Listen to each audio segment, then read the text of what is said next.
"We don't have space for your kids at Christmas," my mom said. My sister smirked. "Yeah, just bring yourself. They're too loud anyway." I nodded. That night, I took back every toy I had bought for my nephews. At 8 p.m., my sister texted, "Where are the presents?" "They're crying." I, 34M, stared at my phone screen, reading the text message 3 times before I felt anything at all. The first time, confusion. The second time, a hollow ache. The third time, something cold settled in my chest. My mother had called earlier that afternoon while I was helping my 6-year-old daughter with her homework and my 4-year-old son was building a tower with blocks in the living room. The conversation started normally enough. She asked about work, about the kids, about whether we'd gotten the snow they were predicting. Then she cleared her throat in that particular way that meant she had something unpleasant to say. She told me that Christmas dinner this year would be different.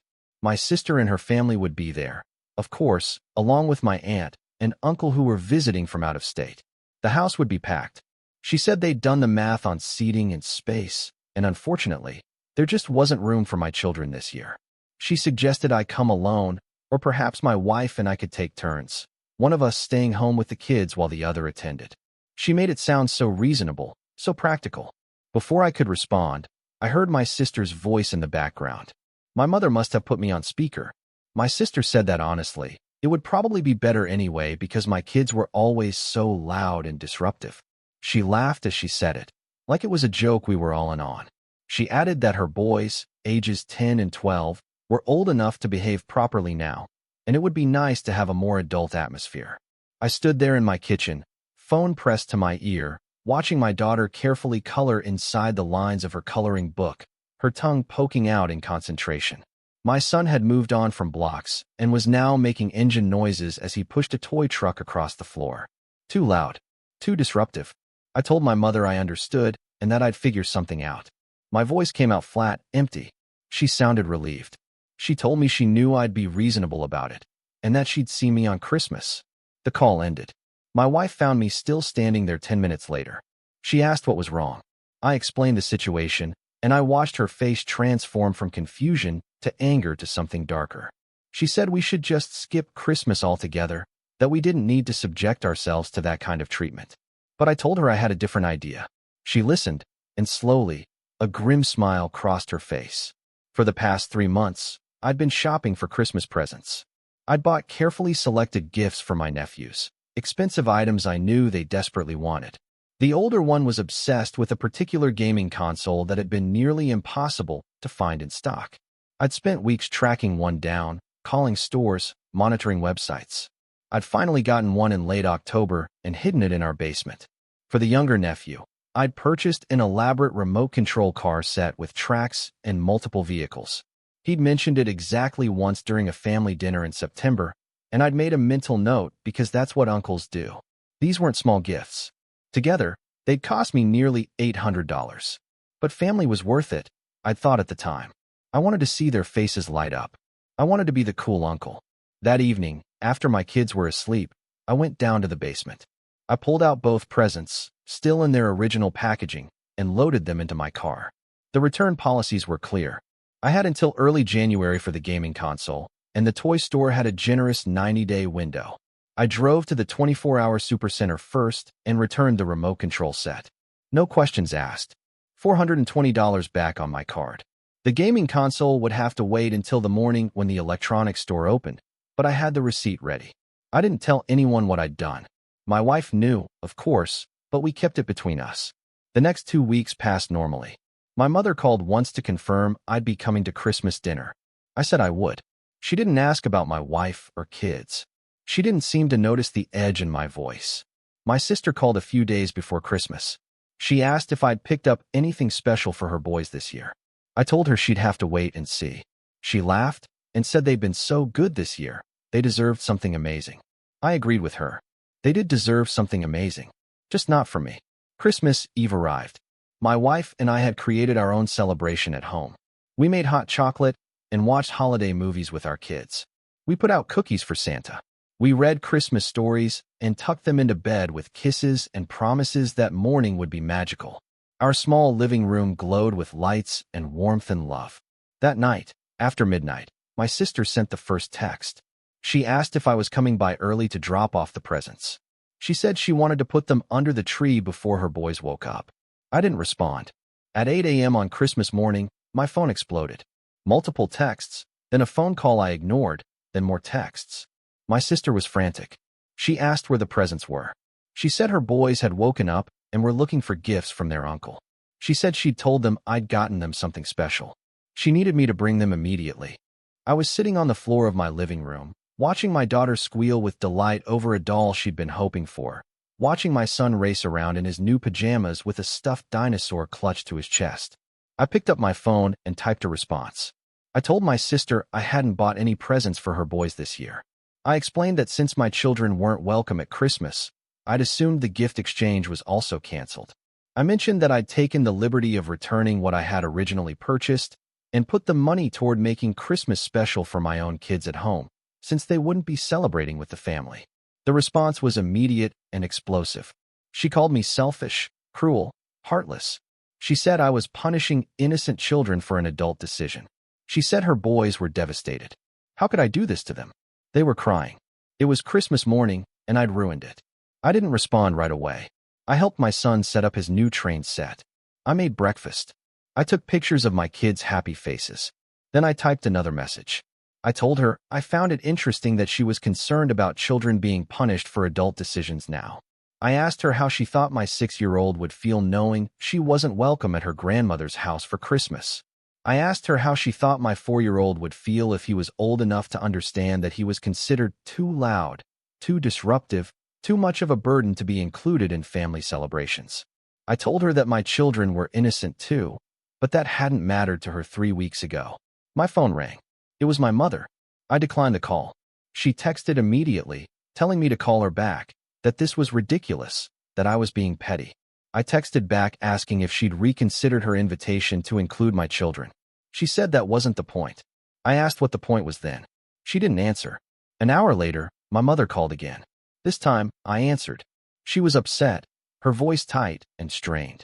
She told me that my sister's boys were heartbroken, that the whole morning was ruined, that I needed to fix this. I asked her how she proposed I do that. Did she expect me to leave my own children on Christmas morning, drive to a store that wasn't even open, purchase new gifts, and deliver them to a celebration my family wasn't welcome at? She went quiet. Then she said I was making this about something it wasn't. The space issue was real. They genuinely didn't have room. I laughed, and it came out harsh. I asked her how many people she'd invited. She listed them. 9 adults total, including my aunt and uncle. 2 children, my nephews. I asked her how many people would attend if my wife, my 2 children, and I were added. She said 13. I asked her what the difference between 11 and 13 was when it came to space. She stammered something about the kids needing room to play, about noise levels, about my aunt being sensitive to chaos. I told her I was done with the conversation. I said I hoped she had a lovely Christmas dinner with the family members who made the cut. Then I hung up. My phone continued to buzz throughout the day. My sister sent increasingly desperate messages. She offered to have her boys call me. She said I was destroying their Christmas over a misunderstanding. She insisted that my kids could come next year, that this was just a one-time thing. I turned off notifications and focused on my own family. We spent the day in pajamas. We played with new toys. We made a huge dinner, just the 4 of us. My kids were happy, oblivious to the drama unfolding in my phone. That night, my daughter asked if we were going to Grandma's house. I told her not this year. She shrugged and went back to playing with her new dollhouse. It didn't matter to her. She was 4 years too young to understand rejection. The day after Christmas, my aunt called. I was surprised enough that I answered. She apologized for the situation. She said she'd only learned about the no kids rule when she arrived on Christmas Eve and asked where my children were.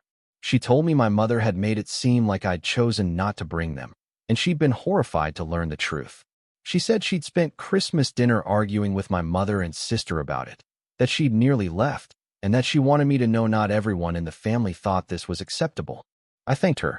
She asked if there was anything she could do. I told her the damage was done, but I appreciated her reaching out. She sighed and told me family was supposed to be better than this. New Year came and went. I didn't hear from my mother or sister. My wife suggested we start our own traditions, ones that didn't involve waiting for approval or acceptance from people who didn't value us. I agreed. In mid-January, my mother called again. Her tone was different this time. Careful. She asked if we could talk. I said we could. She told me that she'd been thinking about what happened, that maybe she'd made a mistake, that she hoped we could move past it. I asked her what exactly she was apologizing for. She stumbled over her words, talking about poor planning and miscommunication. I stopped her. I told her the problem wasn't poor planning. The problem was that she'd chosen to exclude my children from a family celebration and hadn't seen anything wrong with it until there were consequences she didn't like. I told her that my sister had openly mocked my kids, called them too loud and disruptive, and my mother had allowed it. I told her that the only reason she was calling now was because I'd taken back the expensive gifts, not because she genuinely understood how hurtful her actions were. She got defensive then, saying I was holding a grudge, that I needed to let it go, that this was affecting the whole family. I asked her how she thought being excluded affected my kids. She said they were young enough that they wouldn't remember. I told her she was wrong.